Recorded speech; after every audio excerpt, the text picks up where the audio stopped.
তো আপোনালোকৰ এই আশা আপোনালোকৰ এই সপোন এতিয়া আপোনালোকৰ বাস্তৱত পৰিণত হ'বলৈ গৈ আছে কাৰণ অসম চৰকাৰে আপোনালোকক এতিয়া দিব অৰুণোদয় আঁচনিৰ তৰফৰ পৰা ৩০০০ কৈ টকা কিন্তু এপ্ৰুভ হোৱাৰ পিছতে আপোনালোকৰ কাৰণে কি হ'ব ৩০০০ টকা মুকলি কৰি দিয়া হ'ব কিন্তু এতিয়া যেহেতু আপোনালোকৰ কাৰণে ২৪ নম্বৰ কিস্তি অতি সোনকালে মুকলি কৰি দিয়া হ'ব ছেপ্টেম্বৰৰ শেষৰ ফালে নাইবা অক্টোবৰৰ প্ৰথম সপ্তাহতে আপোনালোকক এইটো পিএম কিষাণৰ আঁচনিৰ যিটো ২৪ নম্বৰ কিস্তি সেইটো মুকলি কৰি দিয়া হ'ব নমস্কাৰ আপোনালোক সকলোকে পুনৰবাৰ স্বাগতম জনাইছো আজিৰ অন্য এটা নতুন ভিডিঅ'লৈ অন্য দিনা নিচিনাকৈ আজিও লৈ আহিছো মই আপোনালোকৰ কাৰণে কেইবাটাও গুৰুত্বপূৰ্ণ খবৰ গতিকে আজিৰ খবৰকেইটা আপোনালোকে সম্পূৰ্ণ প্ৰথমৰ পৰা শেষলৈকে চাই থাকিব যদি খবৰকেইটা চাই ভাল লাগে তেনেহ'লে লাইক এটা কৰিবলৈ একদম নাপাহৰিব আৰু যদি চেনেলটোলৈ প্ৰথমবাৰৰ কাৰণে চাই আছে তেনেহ'লে মোৰ চেনেলটো আপোনালোকে ছাবস্ক্ৰাইব কৰিবলৈ নাপাহৰিব তো বলক আজিৰ ভিডিঅ'টো আৰম্ভ কৰোঁ আজিৰ ভিডিঅ'টো আৰম্ভ কৰাৰ আগতে আপোনালোকৰ কাৰণে এটা সৰু অনুৰোধ আপোনালোকে কোনখন জিলাৰ পৰা মোৰ ভিডিঅ'টো চাই আছে কমেণ্ট কৰি জনাবলৈ একদম নাপাহৰিব তো এতিয়া আহিছোঁ আজিৰ প্ৰথমটো খবৰলৈ আজিৰ প্ৰথমটো খবৰ ওলাই পৰিছে অসমৰ সবাতোকৈ পপুলাৰ আঁচনি সেইটো হ'ল অৰুণোদয় আঁচনি যিসকল মহিলাই অৰুণোদয় আঁচনি পাই আছিলে বা যিসকল মহিলাই ভাবি আছিলে ৩০০০ টকা কেতিয়া পাম বুলি বা বহুতৰে এটা কি আছিল সপোন আছিল যে ৩০০০ টকা কেতিয়া পাম তো আপোনালোকৰ এই আশা আপোনালোকৰ এই সপোন এতিয়া আপোনালোকৰ বাস্তৱত পৰিণত হ'বলৈ গৈ আছে কাৰণ অসম চৰকাৰে আপোনালোকক এতিয়া দিব অৰুণোদয় আঁচনিৰ তৰফৰ পৰা ৩০০০ কৈ টকা কিন্তু কেতিয়া দিব এই ৩০০০ টকা কি কৰিব লাগিব কি কৰিব নালাগে সকলো কথা মই কৈ আছোঁ কিন্তু তাৰ আগতে মই আৰু এটা ক্লিয়াৰ কৰি দিবলৈ গৈ আছোঁ যে যিসকল মহিলাই অৰুণোদয় আঁচনি পোৱা নাই বা যিসকল মহিলাৰ অৰুণোদয় আঁচনি লিষ্টৰ পৰা নাম কৰ্তন হৈছে তেওঁলোকৰ কি হ'ব তেওঁলোকৰ উপায় আছে মই আপোনালোকক ষ্টেপ বাই ষ্টেপ কৈ আছোঁ আপোনালোকে মাত্ৰ ধৈৰ্য ধৰি চাই যাব আজিৰ এই ভিডিঅ'টো আৰু বহুতো খবৰ আছে পিএম কিষাণৰ খবৰ আছে CM ট্ৰিপুলৰ আছে গোটেইখিনি খবৰ মই কৈ আছোঁ ষ্টেপ বাই ষ্টেপ আপোনালোকে শুনি যাওক প্ৰথমতে আপোনালোকৰ যিটো অৰুণোদয় আঁচনি লিষ্টৰ পৰা যিসকল মহিলাৰ অৰুণোদয় আঁচনি লিষ্টৰ পৰা নাম কৰ্তন হৈছিল তেওঁলোকৰো সা সুবিধা কৰা হ'ব আৰু যিসকলে নতুনকৈ আবেদন কৰিব বিচাৰে তেওঁলোকেও আবেদন কৰিব পাৰিব আৰু এতিয়া ক'ব যে নতুনকৈ আবেদন কৰিলে যিহেতু ৰেচন কাৰ্ড লাগে তো আপোনালোকৰ ৰেচন কাৰ্ড নাই তো ৰেচন কাৰ্ডৰো চিন্তা কৰিবলগীয়া এতিয়া কথা নাই অৰুণোদয় আঁচনিৰ যিটো ৩০০০ টকা যেতিয়াই এই ৩০০০ টকাটো দিয়া আপোনালোকৰ কাৰণে আৰম্ভ হ'ব তাৰ আগতে নতুন আবেদনো আৰম্ভ হ'ব কিন্তু নতুন আবেদন যদি আৰম্ভ হয় আপোনালোকৰতো কিছুমান ৰেচন কাৰ্ড নাই তো ৰেচন কাৰ্ডৰো সুবিধা আপোনালোকৰ কাৰণে কৰি দিয়া হ'ব তো প্ৰথমতে ওলাব ৰেচন কাৰ্ড নতুন আবেদন তো আপোনালোকে ৰেডি হৈ থাকিব ৰেচন কাৰ্ড আবেদন কৰাৰ কাৰণে যি নথিপত্ৰ লাগে আপোনালোকে ৰেডি কৰি ৰাখিব মই নথিপত্ৰখিনি এইটো ভিডিঅ'ত নকওঁ নেক্সট এটা আপোনালোকক ভিডিঅ' যদি বনাই দিব লাগে বনাই দিম যে ৰেচন কাৰ্ড বনাবলৈ কি লাগে তো প্ৰথমতে আপোনালোকে ৰেচন কাৰ্ডৰ কাৰণে আবেদন কৰিব পাৰিব যেতিয়াই আপোনাৰ ৰেচন কাৰ্ডখন হৈ যায় তাৰপিছত আপোনালোকে কি কৰিব পাৰিব অৰুণোদয় আঁচনিৰ কাৰণে এপ্লাই কৰিব পাৰিব তাৰপিছত আপোনালোকে অৰুণোদয় আঁচনি দিয়াৰ পিছত ফৰ্ম জমা হ'ব এপ্ৰুভ হোৱাৰ পিছতে আপোনালোকৰ কাৰণে কি হ'ব ৩০০০ টকা মুকলি কৰি দিয়া হ'ব কিন্তু এতিয়ালৈ চৰকাৰে কোৱা নাই যে কোন মাহৰ পৰা এই অৰুণোদয় আঁচনি ৩০০০ টকাটো আপোনালোকৰ কাৰণে মুকলি কৰি দিয়া হ'ব কিন্তু যোৱাকালি এখন সংবাদ মাধ্যমত ডক্টৰ হিমন্ত বিশ্ব শৰ্মাই কৈছে যে তেওঁ অৰুণোদয় আঁচনিৰ বাবে কি কৰিব ৩০০০ টকা এতিয়াৰে পৰা মুকলি কৰিব এতিয়ালৈকে ঘোষণা কৰা হোৱা নাই ফাইনেল ঘোষণা কৰা হোৱা নাই তেওঁ যিহেতু এটা কথা ক'লে সেইটো কাম কৰি দেখুৱায় গতিকে আপোনালোকে চিন্তা কৰিবলগীয়া কোনো কথা নাই আপোনালোকৰ কাৰণে অৰুণোদয় আঁচনিৰ বাবে ৩০০০ টকা অতি সোনকালে আপোনালোকে পাবলৈ গৈ আছে কিন্তু আপোনালোকে কি কৰিব লাগিব বহুতে ভাবি আছে যে আগষ্ট মাহত আমি অৰুণোদয় আঁচনিৰ ধনটো পাইছিলোঁ 1100 টকা পাইছিলোঁ কিছুমানে 2500 টকা পাইছে তো তেওঁলোকে ভাবিব পাৰে যে আগষ্ট মাহত যিহেতু আমি পাইছিলোঁ নেক্সট যিটো আপোনালোকে ৩০০০ টকা পাবলৈ গৈ আছে সেইটো আমি একো কাম নকৰিলেও পাম বা অটোমেটিক্যালি সোমাই যাব তো এইটো নহয় মই আপোনালোকক এটা বুদ্ধি দিম যে আপোনালোকে প্ৰতি মাহে এটা কাম কৰিব লাগিব সেইটো কাম হ'ল আপোনালোকে কি কৰিব লাগিব প্ৰতি মাহৰ 20 তাৰিখে আপোনালোকে আপোনালোকৰ একাউণ্টত ডিবিটি লিংক আছে নে নাই সেইটো প্ৰত্যেক মাহৰ 20 তাৰিখে আপোনালোকে চেক কৰিব কাৰণ এতিয়া কি হৈছে এতিয়া কি কৰে বেংকসমূহে আপোনালোকক যদি ডিবিটি লিংক থাকেও তথাপিও কি কৰে আপোনালোকৰ সিকিউৰিটিৰ কাৰণে আপোনালোকৰ ভালৰ কাৰণে কি কৰে ডিবিটি লিংকটো তেওঁলোকে কি কৰে ডিসকন্টিনিউ কৰি দিয়ে ডিসকানেক্ট কৰি দিয়ে তাৰ বাবে কি হয় অৰুণোদয় আঁচনিৰ যেটো ডিবিটি লিংক হিটো আপোনালোকৰ ডিসকানেক্ট হৈ যায় আৰু অৰুণোদয় আঁচনিৰ টকা দিলেও কি হয় আপোনালোকৰ একাউণ্টত নোহোমায় গতিকে আপোনালোকে যেটো মই বুদ্ধি কলো হেতু আপোনালোকে পালন কৰিব কাৰণ কিয়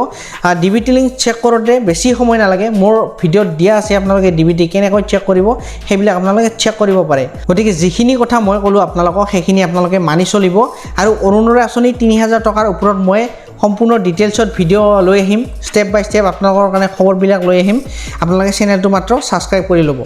এতিয়া আহিছোঁ তাৰে পিছৰটো খবৰলৈ তাৰে পিছৰটো খবৰ ওলাই পৰিছে CM ট্ৰিপলে মুখ্যমন্ত্ৰী আত্মনিৰ্ভৰশীল আঁচনিৰ ফালৰ পৰা যিসকলে CM ট্ৰিপলেৰ প্ৰথম কিস্তি পাইছিলে প্ৰথম ৭৫,০০০ টকা পাইছিলে তেওঁলোকৰ এতিয়া ট্ৰেইনিং হৈ গ'ল তেওঁলোকৰ কাৰণে এই খবৰটো হ'বলৈ গৈ আছে কাৰণ বহুতৰে কাৰণে ভাল হ'বলৈ গৈ আছে বহুতৰে কাৰণে বেয়া হ'বলৈ গৈ আছে কাৰণ তেওঁলোকে যি বিজনেছৰ বাবে এই আঁচনিটো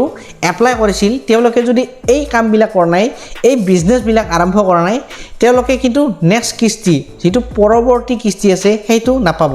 তো যোৱাকালি এখন সংবাদ মাধ্যমত পীযুষ হাজৰিকাই স্পষ্টকৈ কৈ দিছে যিসকল CM ট্ৰিপলে মুখ্যমন্ত্ৰী আত্মনিৰ্ভৰশীল আঁচনিৰ বাবে অনলাইন আবেদন কৰিছিল আৰু যিসকলে প্ৰথম কিস্তি পাইছিলে তেওঁলোকে যদি বিজনেছবোৰ আৰম্ভ কৰা নাই ষ্টাৰ্ট কৰা নাই তেওঁলোকে কিন্তু নেক্সট কিস্তি তেওঁলোকে নাপাব গতিকে আপোনালোকক সময় দিছে আগষ্ট মাহ আছে আপোনাৰ হাতত আৰু ছেপ্টেম্বৰ মাহ আপোনালোকৰ হাতত আছে গতিকে আগষ্ট আৰু ছেপ্টেম্বৰ মাহত যদি আপোনালোকে এই কামখিনি কৰি নলয় তেনেহ'লে আপোনালোকে কি হ'ব নেক্সট কিস্তি ২৫,০০০ হওক বা ১,০০,০০০ টকা হওক সেইটো আপোনালোকে নাপাব গতিকে আপোনালোকৰ হাতত এতিয়াও সময় আছে আপোনালোকে অতি সোনকালে আপোনালোকে যদি ছাগলী ফাৰ্মৰ বাবে অনলাইন আবেদন কৰিছিলে কিছুমানে গৰুৰ বাবে কৰিছিলে কিছুমানে হাঁহৰ বাবে কৰিছিলে ব্ৰইলাৰৰ বাবে কৰিছিলে গতিকে আপোনালোকে এইখিনি এতিয়া ষ্টাৰ্ট কৰা আৰম্ভ কৰক গতিকে আপোনালোকে কি কৰক এই বিজনেছবোৰ আপোনালোকে আৰম্ভ কৰক অতি সোনকালে নাইবা আপোনালোকে কি হ'ব নেক্সট যিবোৰ আপোনালোকৰ ১,০০,০০০ টকা দিয়াৰ পিছত আকৌ আপোনালোকক কি হ'ব লোন দিব ৫,০০,০০০ টকাৰ লোন দিব তাৰে কি কোনো ধৰণৰ আপোনালোকৰ কি হয় সুদ দিব নালাগে বা আপোনালোকৰ সুদ দিলেও 1% বা 2%হে সুদ দিব লাগে যিটো একেবাৰে কম হয় গতিকে আপোনালোকে যি বিষয়ৰ বাবে আপোনালোকে অনলাইন আবেদন কৰিছিল আপোনালোকে সেইবোৰ ষ্টাৰ্ট কৰক একমাহ সময় আছে আপোনালোকৰ হাতত আপোনালোকৰ ভেৰিফিকেশ্যন হ'ব অতি সোনকালে আপোনালোকৰ ভেৰিফিকেশ্যন হ'ব আৰু ভেৰিফিকেশ্যন যে হ'ব আপোনালোকে গমেই নাপাব যে আপোনালোকৰ ভেৰিফিকেশ্যন হৈ আছে গতিকে আপোনালোকৰ গাঁৱৰ ফালৰ পৰা কিছুমান আপোনালোকৰ সমষ্টিৰ ফালৰ পৰা এজন ভেৰিফিকেশ্যনৰ কাৰণে উপযুক্ত মানুহ দি দিব তেওঁলোকে আপোনালোকৰ ভেৰিফিকেশ্যন কৰিব আপোনালোকে গমেই নাপাব তেওঁলোকে যে আপোনাৰ ভেৰিফিকেশ্যন কৰিছে গতিকে আপোনালোকৰ চিনাকি মানুহে আপোনাৰ ভেৰিফিকেশ্যন কৰিব আৰু আপোনালোকে নেক্সট কিস্তি এইটো যদি কাম নকৰে তেনেহ'লে পাবলৈ সক্ষম নহ'ব এতিয়া আপোনালোকে কি কৰক এই কামবোৰ আৰম্ভ কৰক এতিয়া আহিছোঁ তাৰে পিছৰটো খবৰলৈ তাৰে পিছৰটো খবৰ ওলাই পৰিছে চৰকাৰী ঘৰৰ ফালৰ পৰা আপুনি যদি চৰকাৰী ঘৰৰ বাবে আবেদন কৰিছিল বা আপোনাৰ যদি চৰকাৰী ঘৰৰ লিষ্টত আপোনাৰ নামটো আছে তেনেহ'লে আপোনাৰ কাৰণে খুবেই বেছি ভাল খবৰ হ'বলৈ গৈ আছে কাৰণ এতিয়া আপোনালোকক চৰকাৰে কি কৰিব আপোনাৰ ডাইৰেক্ট একাউণ্টত পইচাবোৰ পঠিওৱা হ'ব কিন্তু পইচাবোৰ পঠিওৱাৰ আগত আপোনালোকে কিছুমান কাম কৰিব লাগিব সেইটো কাম যদি আপোনালোকে এতিয়া নকৰে তেনেহ'লে আপোনাৰ পইচা পেণ্ডিং হৈ থাকিব বা হল্ড হৈ থাকিব আৰু যদি পেণ্ডিং বা হল্ড হৈ থাকে তেনেহ'লে আপোনাৰ পইচাটো উলিয়াওঁতে বহুত বেছি প্ৰব্লেম হ'ব পাৰে সমস্যাৰ সৃষ্টি হ'ব পাৰে এই কামবোৰ মই আপোনালোকক কৈ আছোঁ কিন্তু তাৰ আগতে আপোনালোকে কি কৰিব আপোনালোকৰ লিষ্টত নাম আছেনে নাই আপোনালোকৰ ঘৰৰ লিষ্টত নামবোৰ আছেনে নাই আপোনালোকে এতিয়াই গৈ চেক কৰি ল'ব আপোনালোকৰ প্ৰত্যেকখন গাঁও পঞ্চায়ততে আপোনালোকৰ যিখিনি গাঁও পঞ্চায়তৰ আণ্ডাৰত ঘৰ আহে সেই ঘৰৰ লিষ্টবিলাক পঠিওৱা হৈছে ইতিমধ্যে এতিয়ালৈকে কিন্তু সকলো গাঁও পঞ্চায়ততে এই লিষ্টবিলাক পঠিওৱা হোৱা নাই কিছু কিছু গাঁও পঞ্চায়ততহে আপোনালোকৰ কি হৈছে এই ঘৰৰ লিষ্টৰ নামবোৰ পঠিওৱা হৈছে গতিকে আপোনালোকে যদি ঘৰৰ লিষ্টত আপোনাৰ নামটো চাইছে বা আপোনালোকে যদি কনফাৰ্ম হয় আপোনাৰ ঘৰৰ লিষ্টত নামটো আছে তেনেহ'লে আপুনি কি কৰিব লাগিব আপোনাৰ বেংক একাউণ্টৰ লগত আপোনাৰ আধাৰ কাৰ্ডখন লিংক কৰিব লাগিব এইটো নহয় যে আপুনি বেংক একাউণ্টখন খোলাৰ সময়ত আপোনালোকে আধাৰখন দিছিলে সেইটো নহয় এতিয়া আপোনালোকে কি কৰিব লাগিব যেনে অৰুণোদয় আৰু PM কিষাণ পোৱা হিতাধিকাৰীসকলে DBT লিংক কৰিব লাগে এতিয়া আপুনিও কি কৰিব লাগিব DBT লিংক কৰিব লাগিব DBT মানে হৈছে ডাইৰেক্ট বেনিফিট ট্ৰান্সফাৰ মানে এতিয়া আপোনালোকক ডাইৰেক্ট একাউণ্টত নিদিয়ে আপোনাৰ ডাইৰেক্ট আধাৰ কাৰ্ডত দিব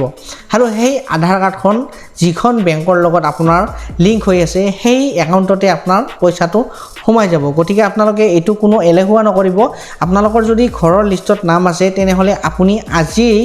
আপুনি বেংকত গৈও কৰিব পাৰে DBT লিংক আপুনি CSC চেণ্টাৰত গৈও কৰিব পাৰে নাইবা আপোনালোকৰ ওচৰত যদি কোনো অনলাইন দোকান আছে তেনেহ'লে তাত গৈও আপোনালোকে এই DBT লিংকটো কৰিব পাৰে আৰু আপুনি নিজেও কৰিব পাৰে এই DBT লিংকটো গতিকে DBT লিংক কেনেকৈ কৰিব লাগে আপোনাৰ মোবাইলতে কৰিব পাৰিব কম্পিউটাৰতো কৰিব পাৰিব সকলো ভিডিঅ' মই আপোনালোকৰ কাৰণে বনাই থাকোঁ যদি এতিয়ালৈকে আপুনি মোৰ চেনেলটো ছাবস্ক্ৰাইব কৰা নাই তেনেহ'লে এতিয়াই ছাবস্ক্ৰাইব কৰি লওক এতিয়া আহিছোঁ তাৰে পিছৰটো খবৰলৈ তাৰে পিছৰটো খবৰ ওলাই পৰিছে PM কিষাণ হিতাধিকাৰীসকলৰ বাবে যিসকল হিতাধিকাৰীয়ে PM কিষাণ আঁচনিৰ পইচা পাই আছে তেওঁলোকৰ কাৰণে এইটো ভিডিঅ' খুব বেছি গুৰুত্বপূৰ্ণ হ'বলৈ গৈ আছে আৰু যিসকলে এতিয়ালৈকে PM কিষাণ আঁচনিৰ বাবে আবেদন কৰা নাই বা আবেদন কৰিব পৰা নাই তেওঁলোকেও এইটো ভিডিঅ' চাব পাৰে কাৰণ কিয় আপোনালোকৰ কাৰণে এতিয়া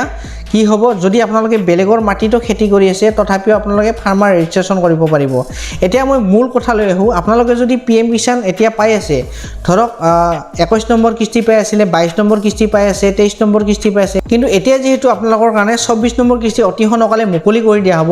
সেপ্টেম্বৰৰ শেষৰ ফালে নাইবা অক্টোবৰৰ প্ৰথম সপ্তাহতে আপোনালোকক এইটো PM কিষাণৰ আঁচনিৰ যিটো 24 নম্বৰ কিস্তি সেইটো মুকলি কৰি দিয়া হ'ব তো যিসকল হিতাধিকাৰী এই 24 নম্বৰ কিস্তি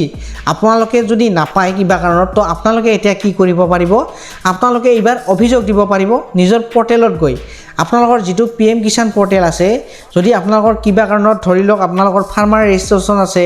বেংক একাউণ্ট ঠিক আছে KYC দি আছে লেণ্ড সিডিং ঠিক আছে যদি কিবা কাৰণত এইবাৰ আপোনালোকে 24 নম্বৰ কিস্তি নাপায় 23 নম্বৰ কিস্তি পাইছিলে 22 নম্বৰ কিস্তি পাইছিলে 21 নম্বৰ কিস্তি পাইছিলে এইবাৰ যেহেতু 24 নম্বৰ কিস্তি দিবলৈ গৈ আছে যদি 24 নম্বৰ কিস্তি এইবাৰ আপুনি নাপায় তেনেহ'লে আপুনি এইবাৰ কি কৰিব পাৰিব অভিযোগ দিব পাৰিব আৰু আপোনালোকৰ যিটো PM কিষাণ পৰ্টেল আছে সেই পৰ্টেলটো আপোনালোকে লগইন কৰি পেলাই আপোনালোকে অভিযোগ দিব পাৰিব যে আপোনালোকৰ একাউণ্টত এইবাৰ পইচা সোমোৱা নাই আনকি আপোনাৰ গোটেইখিনি নথিপত্ৰ ঠিকই আছে তথাপিতো কিন্তু আপোনাৰ একাউণ্টত পইচাটো সোমোৱা নাই আপুনি এতিয়া অভিযোগ দিব পাৰিব আৰু যিসকলে PM কিষাণ পাব লাগে পোৱা নাই আপোনালোকে এতিয়াৰ পৰা কি কৰিব পাৰিব আপোনালোকে ফাৰ্মাৰ ৰেজিষ্ট্ৰেচন কৰিব পাৰিব যদি বেলেগৰ মাটিতো খেতি কৰি আছে তো আপোনালোকে যাৰ মাটিত খেতি কৰি আছে তেওঁ এখন লিখিত দিব লাগিব যে তেওঁৰ মাটিত আপোনালোকে খেতি কৰি আছে আৰু সেইখন আপোনালোকে ফাৰ্মাৰ ৰেজিষ্ট্ৰেচন কৰাৰ সময়ত আপোনালোকে অনলাইন আবেদন কৰিব লাগিব আৰু এপ্ৰুভ হোৱাৰ পিছতে আপোনালোকে PM কিষাণ আঁচনি এপ্লাই কৰিব পাৰিব এতিয়া আহিছোঁ তাৰে পিছৰটো খবৰলৈ তাৰে পিছৰটো খবৰ ওলাই পৰিছে আকৌ চৰকাৰী ঘৰ অসমৰ বাবে প্ৰধানমন্ত্ৰী আৱাস যোজনাৰ অধীনত 3.8 লাখ নতুন বাসগৃহ নিৰ্মাণৰ অনুমোদন দিয়া হৈছে এই বাসগৃহসমূহ নিৰ্মাণৰ বাবে কেন্দ্ৰীয় চৰকাৰে 5,000 কোটি টকা ব্যয় কৰিব বিশেষকৈ বানপানী আৰু প্ৰাকৃতিক দুৰ্যোগত ক্ষতিগ্ৰস্ত পৰিয়ালসমূহক অগ্ৰাধিকাৰ দিয়াৰ কথা উল্লেখ কৰিছে চৰকাৰে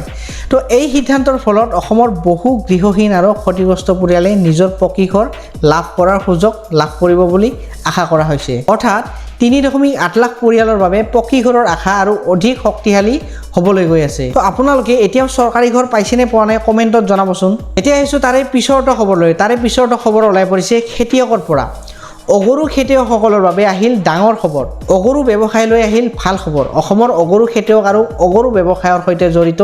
লোকসকলৰ বাবে চৰকাৰী কেইবাটাও গুৰুত্বপূৰ্ণ পদক্ষেপ গ্ৰহণ কৰাৰ কথা ঘোষণা কৰিছে নিলাম ব্যৱস্থা আৰম্ভ হ'লে অগৰু বিক্ৰী বাৰ্তা অধিক আৰু স্বচ্ছ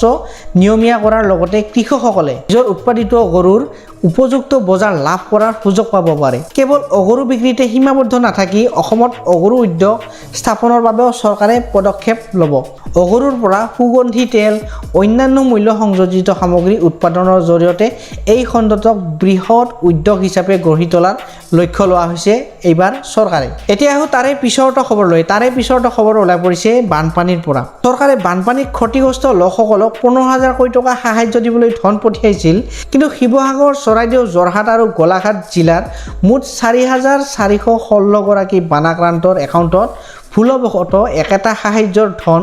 দুবাৰকৈ সোমাইছিল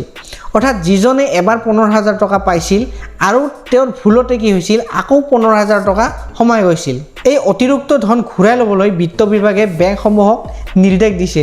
যিসকলৰ একাউণ্টত এই অতিৰিক্ত ধন সোমাইছিল তেওঁলোকৰ পৰা সেই ধন উলিয়াবলৈ চৰকাৰে চৰকাৰী হিচাপলৈ ঘূৰাই নিয়া হ'ব কিন্তু কোনো গ্ৰাহকৰ একাউণ্টত 15,000 টকাতকৈ কম বেলেঞ্চ থাকিলে সেই একাউণ্টটো হল্ড কৰি ৰখাৰ ব্যৱস্থা কৰা হৈছে যাতে তেওঁ বেলেঞ্চটো উলিয়াব নোৱাৰে যদি আপোনালোকে 15,000 টকাৰ ঠাইত 30,000 পাইছিল ঠিক আছে তো আপোনালোকে যদি 15,100 টকা উলিয়াই লৈছে তেনেহ'লে আপোনালোকে কি হ'ব আপোনালোকৰ একাউণ্টটো হল্ড কৰি দিয়া হ'ব কাৰণ কিয় যাতে আপোনালোকে আপোনালোকৰ টকাটো উলিয়াব নোৱাৰে আৰু সেই পইচাটো যাতে বেংকে আকৌ ৰিটাৰ্ণ কৰি নিব পাৰে